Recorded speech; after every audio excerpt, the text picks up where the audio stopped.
Binalikan ni Francine Diaz kung paano nagtapat sa kanya ng damdamin ang kanyang collab team na si Seth Fidelin. Ang aktor naman sinabing mahal niya ang dalaga.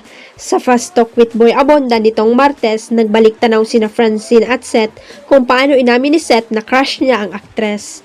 Ayon kay Seth, mas naintriga siya noong una niyang makita si Francine at tumango nang tanungin ni Tito Boy kung nakaramdam na agad siya ng spark o kilig. Sinimula ni Seth ang kwento kung paano siya umamin ng kanyang damdamin kay Francine. Pauwi na sila noon mula sa taping ng isang out-of-town na show.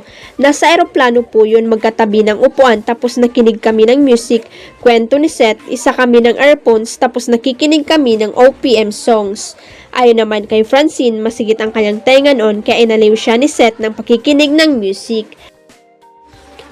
Tapos biglang sabi niya, alam mo ba, crush kita? Tapos sabi ko, ginujoke mo lang naman ako eh. Tapos tawa siya ng tawa. Sabi ko, bakit mo ako crush? Sabi niya, kasi pag nakikita kita sa taping, lumiliwanag yung mundo ko. Tapos tumatawa lang ako sa kanya, sabi ni Francine. Lumiliwanag yung araw ko, sumasaya ako, parang ang gaan-gaan mo, kausap. Hindi raw ako makabasag pinggan. Pag-aalala pa ni Francine na sinabi sa kanya ni Seth. Sabi ko, mawawala rin yan, tapos wala na yun na yung end of story pagtatapos ni Francine. Hanggang sa tinanong ni Tito Boy si Seth kung kailan ito nagsabi ng I love you sa dalaga. Alam niyang mahal ko siya, sabi ni Seth bago nagpaliwanag. Ang pagmamahal, maraming klase ng pagmamahal. Ngunit birong humirit si Tito Boy ng Seth, huwag mo akong paikutin. Maraming klaseng ng pagmamahal sa magulang, pero alam nga namang magulang si Francine yung kapag sinabi mong mahal ko si Francine. Mahal mo si Francine, giit ni Tito Boy. Si Seth napatingin na lamang sa kamera bago tumawa na tila nahuli sa kanyang sinabi. Alam nyo na yun, saad ng binata. Oo, alam namin yun, sabi ni Tito Boy. Hindi bet ng mga netizen na tinawag na worst client ng celebrity photographer na si BJ Pascual si Christine Hermosa. Iritado na ang mga netizen sa celebrity photographer na si BJ Pascual matapos nitong sabing si Christine Hermosa ang dati niyang itinuturing na worst celebrity na nakatrabaho niya. Magugunit ang unang inireklamo ni BJ ang baguang singer na si Denise Julia na nakipag-set sa kanya ng photoshoot pero last minute ay nag-back out. Hindi pa umano nito binayaran ang kanyang mga nagastos.